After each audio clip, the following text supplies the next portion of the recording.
नमस्कार आदाब दोस्तों। चलिए आज 31 मार्च देश की बड़ी खबरें हम आपके सामने लेकर के आ गए हैं। सबसे पहली और बड़ी खबर, पश्चिम बंगाल में दूसरे चरण में होने वाली 30 विधानसभा सीटों से पहले नंदीग्राम सीट का एक और ताजा ओपिनियन पोल सामने आया है। आप सभी को पता होगा कि नंदीग्राम एक ऐसी विधानसभा सीट है जहां पर मुख्यमंत्री ममता बनर्जी वर्सेस शुभेंदु अधिकारी चुनावी मैदान में है और आज वोटिंग चल रही है। लेकिन वोटिंग से पहले कल एक सर्वे सामने आया, इसके आंकड़े हम आपको बताएंगे कि नंदीग्राम में शुभेंदु अधिकारी वर्सेस ममता बनर्जी में चुनाव कौन जीतेगा। बड़ा उलटफेर यहां पर हो रहा है। वहीं दूसरी बड़ी खबर में हम आपको बताएंगे दूसरे चरण के मतदान से पहले पश्चिम बंगाल के अंदर चुनाव आयोग ने एक बड़ी कार्रवाई कर दी है, जिसके चलते तमाम राजनीतिक पार्टियों में हड़कंप मच गया है। वहीं अगली बड़ी खबर में हम आपको बताएंगे देश के प्रधानमंत्री नरेंद्र मोदी के खिलाफ अब चुनाव आयोग में शिकायत कर दी गई है। किस मामले में आगे हम आपको बताएंगे। वहीं अगली बड़ी खबर में हम आपको बताएंगे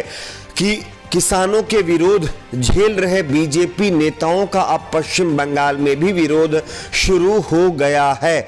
गंगा जल से बताया जा रहा है कि जहां जहां बीजेपी नेता जा रहे हैं वहां लोग सफाई कर रहे हैं। क्या है पूरा मामला, इसकी भी हम आगे आपको जानकारी देंगे। वहीं अगली बड़ी खबर में हम आपको बताएंगे कि चुनाव आयोग के द्वारा की जा रही कार्रवाई को लेकर के अब सवाल खड़े होने लगे हैं। क्या है पूरा मामला, इसकी भी हम आपको आगे जानकारी देंगे। वहीं अगली बड़ी खबर में हम आपको बताएंगे एक्टर एजाज खान यानी बॉलीवुड एक्टर एजाज खान को फिर से एक बार बताया जा रहा है कि गया है। किस मामले में, किस तरह से आगे क्या है मामला पूरा, हम आपको इसकी भी जानकारी देंगे। वहीं अगली बड़ी खबर में हम आपको बताएंगे प्रियंका गांधी वाड्रा ने बीजेपी के ऊपर कई बड़े आरोप लगा दिए हैं।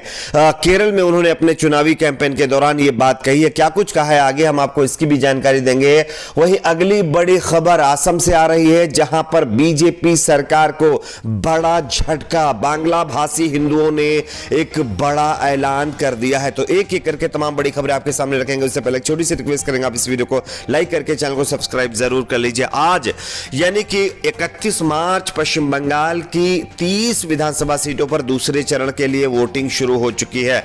लेकिन उससे पहले नंदीग्राम सीट का एक और ताजा सर्वे सामने आया है। यह सर्वे चौंकाने वाला है। यहां पर बताया जा रहा है कि नंदीग्राम सीट में जब लोगों से पता किया गया, यानी कि यह सटोरियों का सर्वे है, इनके मुताबिक ममता बनर्जी यहां पर 55% लोगों का मानना है कि चुनाव जीत सकती हैं, जबकि 45% जो है शुभेंदु अधिकारी के फेवर में लोग मानते हैं कि चुनाव जीत सकते हैं।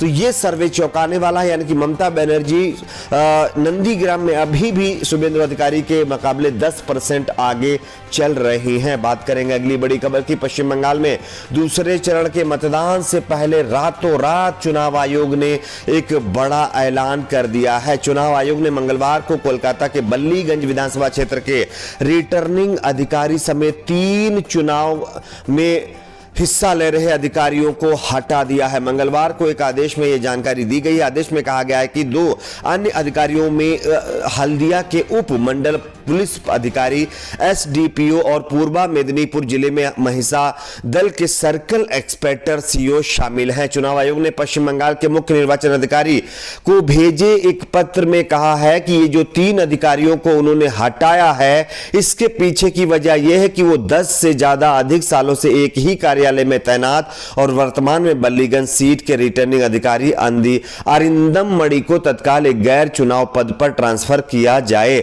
चुनाव आयोग ने रिटर्निंग अधिकारी का पद जल्द से जल्द भरने के लिए 3 अधिकारियों का एक पैनल भी मांगा था। तो ये एक बड़ी खबर सामने आ रही है, यानी कि दूसरे चरण के मतदान से पहले ही चुनाव आयोग ने 3 बड़े अफसर्स को जो है ट्रांसफर कर दिया है। अब देखना यह होगा कि टीएमसी इसको कैसे लेती है। बात करते हैं अगली बड़ी खबर की।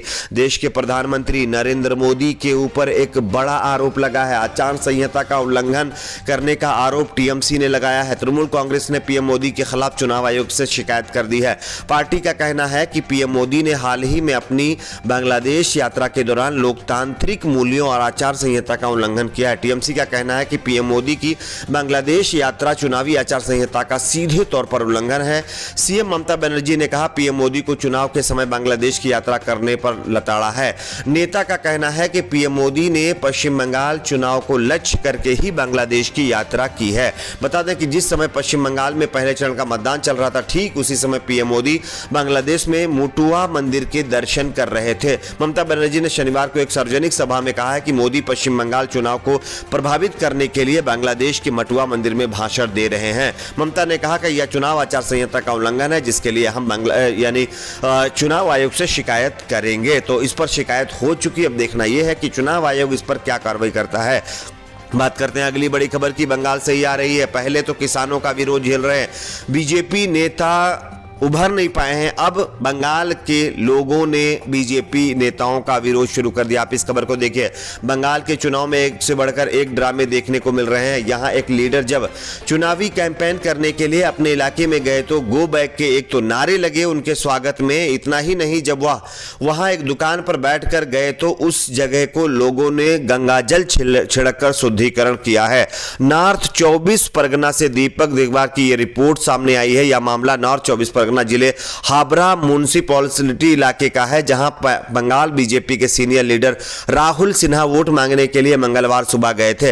हावड़ा विधानसभा क्षेत्र में राहुल सिन्हा सुबह चाय पीने एक दुकान पर बैठे थे, लेकिन उनको क्या पता था कि लोग उनका इतना कड़ी तौर पर विरोध करेंगे। बताया जा रहा कि जिस दुकान पर वो बैठे उस दुकान को लोगों ने गंगा जल छिड़ककर शुद्धिकरण किया और गो बैक के नारे भी लगाए। तो इस तरह का विरोध अब बीजेपी नेताओं को झेलना पड़ रहा है। बात करते हैं अगली बड़ी खबर की।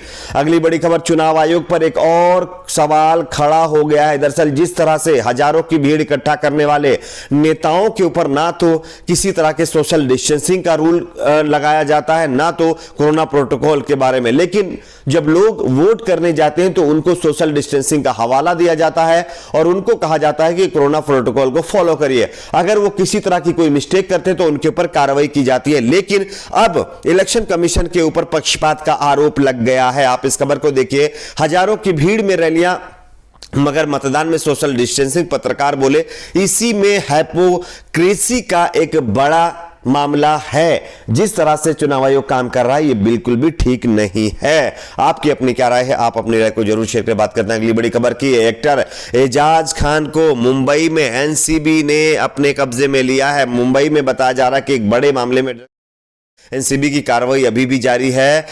इसमें बताया जा रहा है कि शादाब बटाटा की गिरफ्तारी के बाद अब एनसीबी ने एजाज खान को हिरासत में लिया है। मंगलवार को एजाज खान राजस्थान से मुंबई लौटे और बाद एनसीबी ने उन्हें एयरपोर्ट से ही अपने कब्जे में लिया है। एजाज पर बटाटा गैंग का हिस्सा होने का आरोप है। एनसीबी की टीम एजाज की अंधेरी और लोखंडवाला के कई ठिकानों पर छापेमारी भी कर रही है। तो ये बड़ी खबर सामने आ रही है। एक्टर एजाज खान भी हिरासत में ले लिए गए हैं। बात करते हैं अगली बड़ी खबर की। केरल से आ रही है। केरल में प्रियंका गांधी वाड्रा ने एक जनसभा को संबोधित करते हुए बीजेपी और मोदी सरकार पर बड़े आरोप लगाए हैं। केरल में 6 अप्रैल को विधानसभा चुनाव होने हैं। इस सिलसिले में कांग्रेस महासचिव प्रियंका ने केरल के करुणागपल्ली कोल्लम जिले में चुनाव प्रचार के दौरान जनसभा को संबोधित किया। उन्होंने पुझा जिले के कलयाकुलम में रोड शो किया और पार्टी उम्मीदवार अरिता बाबू के लिए वोट मांगे। प्रियंका ने बिना नाम लिए भाजपा पर करारा हमला बोला। उन्होंने कहा है कि झूठे वादे करने वाले भ्रष्ट लोग आपको बेवकूफ नहीं बना पाएंगे। प्रियंका गांधी वाड्रा ने आगे कहा कि मैं देश के लोगों से कहना चाहती हूं, दिखाना चाहती हूं कि आप लोग झूठे वादों के बहकावे में ना आएंगे। भ्रष्ट नेता और ऐसे लोग आपको बेवकूफ नहीं बना पाएंगे जो आपके बारे में बिल्कुल भी नहीं सोचते। यानी कि सीधे तौर पर उन्होंने बीजेपी के ऊपर इस तरह का निशाना साधा है। बात करते हैं अगली बड़ी खबर की। अगली बड़ी खबर आ रही है असम में। असम में अब बांग्ला भाषी हिंदुओं ने एक बड़ा ऐलान कर दिया है, जिससे बीजेपी को बड़ा झटका लगा है। दरअसल महेंद्र घोष की 5 पीढ़ियां लोअर असम के बारपेटा के इलाके में दशकों से रहती हैं। अब उनकी उम्र 60 के आसपास होने वाली है, लेकिन उनके परिवार में कुल मिलाकर 10 सदस्य हैं। असम में नेशनल रजिस्टर ऑफ सिटीजनशिप यानी एनआरसी के तहत कार्रवाई शुरू हो गई है।